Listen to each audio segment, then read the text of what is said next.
Hello, hello. What on?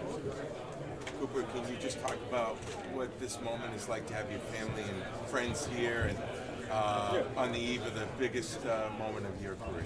Yeah, I mean, it's incredible to be here, be in these moments. This is stuff I've dreamed about since I was a little kid. So, I think being here is surreal. I don't think it's really, set in yet or anything, but I'm just trying to go through each moment and just enjoy it.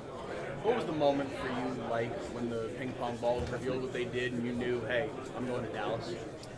I mean, for me, it's just about being grateful. I'm grateful for every opportunity I've been given.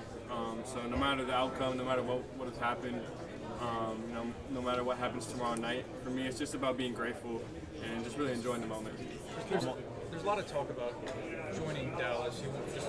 You're not joining a team that's rebuilding. You're joining a team that wants to make the playoffs. It's a lot of talent. Obviously, the Luka trade. You have Anthony Davis. You have Kyrie Irving. What's it like if they pick you to join a team with that much NBA talent already around them? Yeah, I think, like you said, a situation that was able to win. We had a team surrounded by a ton of incredible players and people that have had careers like they've had. I think it'll be a really great experience if that does happen. Cooper, talk about your main roots and just coming from there, being able to represent that state and how that's built you into the man and player you are today. Yeah, I think being able to come from Maine, it is such a big part of me, who I am today. I carry that with me, and I carry a lot of pride in that.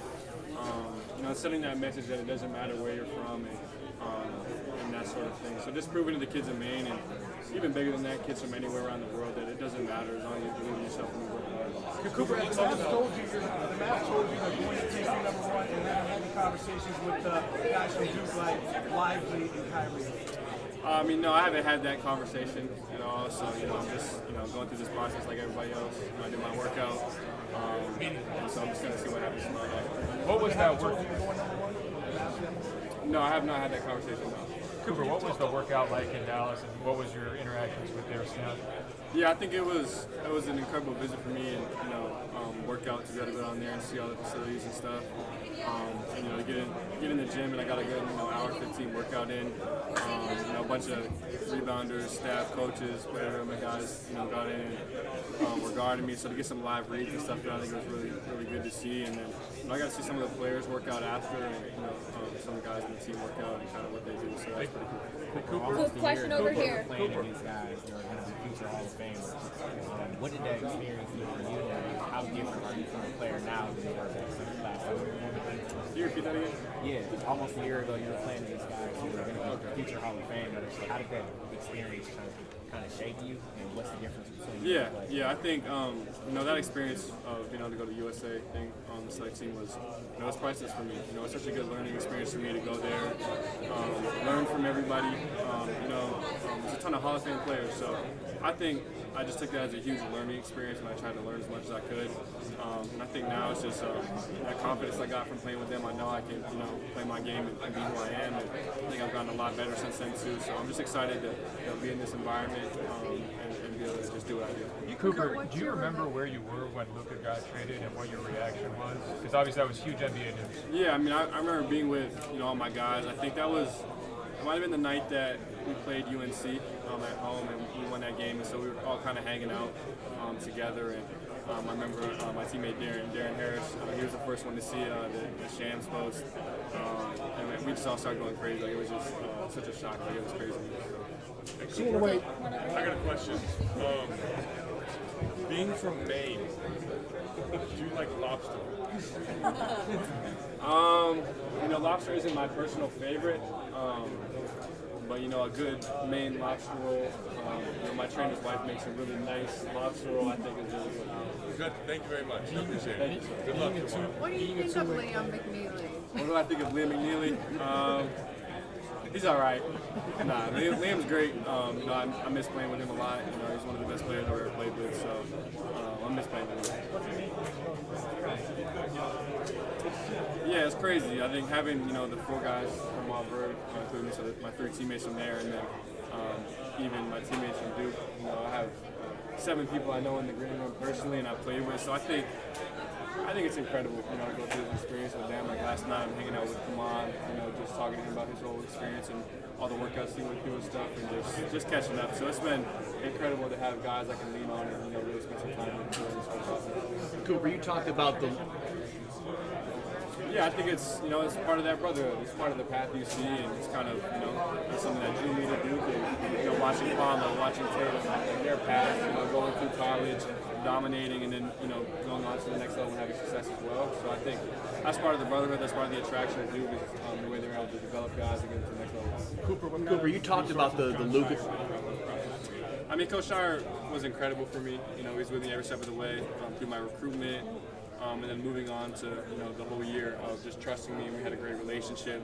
I mean, he's just been such a resource for me, reaching out to different people and setting me up and connecting me with a lot of really great people. Have you seen your billboard out at Barclays yet, and just seeing your name? At Barclays? Yeah. No, I haven't. What is the billboard? One of the New Balance. Oh, the New Balance one. Yeah, okay, yeah. Just what it's like. Yeah, the one at the New Balance store is incredible. I did see that yesterday. I mean, it was incredible. I got to go over there and do like a little meet and greet with a bunch of kids and stuff. That's the sort of thing that I love to do. It's just so much fun to be able to see, joy on a bunch of kids' face and see people get excited and that sort of thing. So that was a really cool experience and environment for me to go to. Cooper, you talked about the trade. Overall pick. Just describe the emotion you're feeling as you're going through this process. Yeah, I mean, it's surreal. That's the word I would use to describe how I'm feeling. I don't know if it's all set in yet and whatnot, but I'm just trying to enjoy it. Take it one day at a time and really just soak it all in. What would the young Cooper just kind of crisscrossing Maine in a minivan, maybe watching Boston Celtics DVDs? What would you have thought to be in this position right now, considering how much you have improved yourself in this career? Yeah, I don't know what he would say. I don't know if he would believe it. I don't know if he would, think I was lying. But I mean, it's just so crazy. It all happened so fast. Like, it never really became real for me until 2 years ago when I got to Mount Vernon. It was when it really started to become a real thing for me. So I think it's just such a surreal feeling to see where I came from and what I've been able to do. Cooper, you talked about the Luka trade. Your versatile skill set, but also your maturity, your basketball IQ, and also that your student team. Just where does that stem from? And you're only 18, but you carry yourself like a I mean, I think just trying to grow up fast. I left home to go to Mount Vernon when I was 15 years old. So just trying to grow up fast. I feel like IQ-wise on the court, like I've always had like a knack for that sort of thing, and just making reads at a high level. But I think just trying to grow up as fast as I can, and I have a really tight circle of people around me and that influence me and my decisions, and I think that's what's helped me just be mature and just stay grounded. How did you feel about potentially joining a team that's really to build the defensive identity? Yeah, I mean, I think for me it's always been a huge part of my game and who I am is just being a two-way guy, and no matter where I end up or where I go, that's going to be my mindset of just bringing a two-way threat. Hey, Cooper. You say that again? People say you are NBA future star, so you feel like more like a motivation. It's definitely a lot of motivation. There's a little bit of pressure. I feel like that comes with that, and you get all the media, people having opinions on you and your life and everything about you. It's definitely tough, but I think for me it's a lot of motivation. Hearing people say good things, even bad things. Hearing people talk about you is a good thing no matter what. So. I'm excited about everything, and just trying to soak it in. Cooper, you talked about the Luka trade. You talked about the Luka trade a couple minutes ago. That's a Dallas fan base that when that happened was in a really low place. And then they won the draft lottery, and people started thinking about the possibility of you coming to town, and it's bringing a lot of Mavs fans back into the fold. What would your message be to the city of Dallas about how appreciative you are maybe of how excited they are for you, and just in general your message for Mavs fans on what to expect from you? Yeah, I mean, I'm not on social media too much, and I think, like I said earlier, I'm just trying to take it one day at a time. So if that is the case tomorrow, that ends up happening. I mean, I've heard it's an incredible fan base and incredible support, so I'll be excited to learn more about it and get down there. Cooper, some people would say there's pressure following Luka in Dallas. If it does go that direction, would you look at it that way as being something like you've got to step into his shoes as a franchise player, or would you look at it differently? I wouldn't look at anything as pressure. I think, me going into whatever situation I go into, I'm just going to try and be myself. all the time, and I'm going to push myself to be better and better every single day. And I make the most out of every day. I'm not worried about living up to certain players' expectations or things like that. I'm just going to be myself and really just try and get better every single day that I can. Cooper, what would it mean to you if the entire Duke starting five is drafted? I mean, that would be incredible. That's what I'm hoping to see happen over the next couple of days, and I think that would be incredible. I think everybody deserves it. The five of us, obviously Kaman and Khan. I hear their names called tomorrow night. But as far as Tyrese and Sion, I think they've helped themselves a lot through this whole process, and more than the outside and the public sees, I think they have a really good chance of hearing their names called. Cooper, how does the way it ended with Duke getting so close to the national championship falling short? Is that going to stick with you? I mean, how do you process it now, a couple months later? Yeah, I mean, you have to take your wins in stride, and you have to take your losses, in the same stride. So it's just, going through everything, you got to learn how to deal with losses and learn from it. So I'm just gonna. I always remember it, obviously, having that letdown and the loss and the way it did, but it's not something that I'm gonna hold over my head and continue to be completely worried about. But it's something that I'm gonna just use to grow from and learn from the rest of my life for sure. Cooper, you talk about what Matt McKenzie has been to you since a young age to now. Yeah, Matt McKenzie is my basketball trainer. So man, he's been with me since I was in 4th grade. Just skill development, stuff like that. And he knows my game really well. So he's been with me every step of the way. Was on my AU coaching staff, and he's really just helping me to who I am. I wouldn't be the player I am without him. So I think having a guy like that has been with me for such a long time is such a privilege for me to have somebody that's so committed. When people refer to you as a prodigy or a generational talent, how do you think about that? How do you respond to that? I think kind of like I said earlier about expectations, and I don't hold myself to other people's expectations. What people want to see about from me or what they say. So for me, I'm going to play my expectation of myself, and that's just being as good as I can. I'm trying to impact the game in as many ways on every given play. So I'm just trying to be an impact player on the court, and I'm just trying to get better every single day. It seems like it's a yearly occurrence that Montverde players are getting drafted. What is it about the program? Talent there, the competition on a daily basis. What is it about it that makes this almost a yearly occurrence? I mean, I think Coach Bohr brought in some pretty good talent. I think that's where it starts. He had some pretty good players and that sort of thing. But I think also they had a good system of preparing guys for the next level and getting guys ready for college so that guys are ready to go and right away and have an impact. Cooper, you have a chance to be the youngest #1 pick since LeBron. Why was it a priority for you to get into this class, and sort of when did you have the plan to be in the 25 class rather than 26? I think it's like a quote my mom likes to say a lot. If you're the best player in the gym, then you need to find a new gym.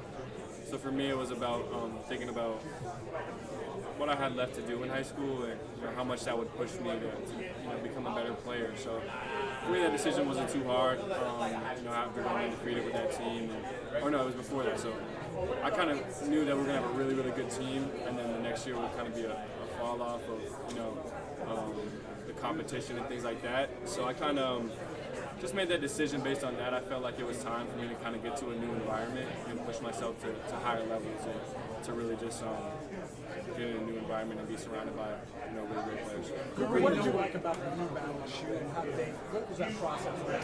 Yeah, I mean, I think the connection with New Balance is deeper than just the product and the look and things like that. I think it's as deep as the culture that they have in their company and brand and the family culture and the way that they operate.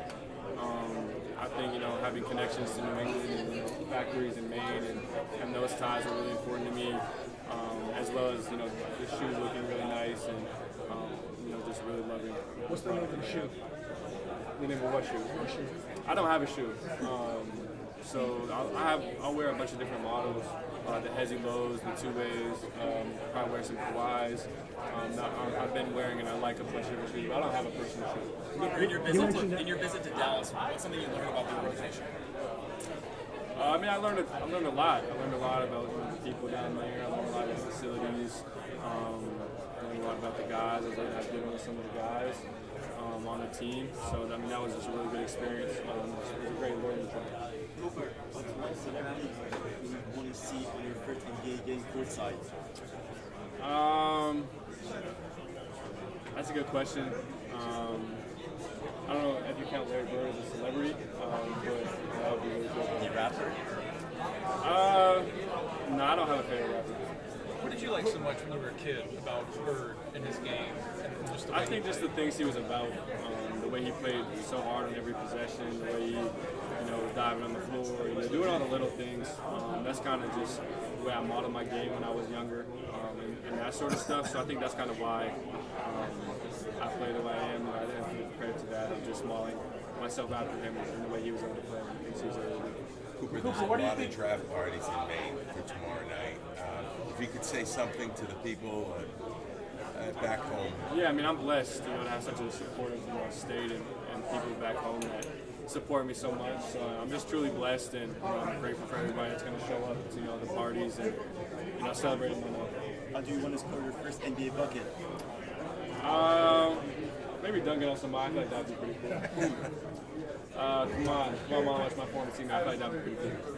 You mentioned that. Cooper, guys, two more. Houston trading for Kevin Durant, Dallas got the number 1 pick, so what makes the Texas basketball scene getting a chance to be a part of that? Yeah, if I'm lucky enough to get a chance to be in Texas, I think some incredible teams, some really good teams. Looking at next year, so I think it's amazing.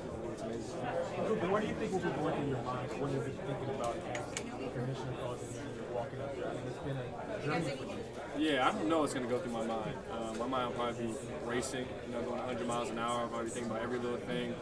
But I'm going to try my best to slow down, enjoy the moment, and just soak it all in. Cooper, you've been a guy that's been inspired to position. How do you view yourself position-wise and see yourself? And is there any part of you? Yeah, I think positionless is a great way to put it. I'll do whatever coach wants me to do. I'll play any role. So for me, it's about just doing a ton of different things on the court. I think, like I said earlier, just being an impact player. Impacting both sides of the ball at a high level and impacting winning at a high level. So whether that's getting it off the rim or rebound and pushing in transition, that's something I feel like I can do at a high level. So I would love to do that. Or if it's playing off ball, cutting, slashing, spotting up. I'm ready to do whatever that may be.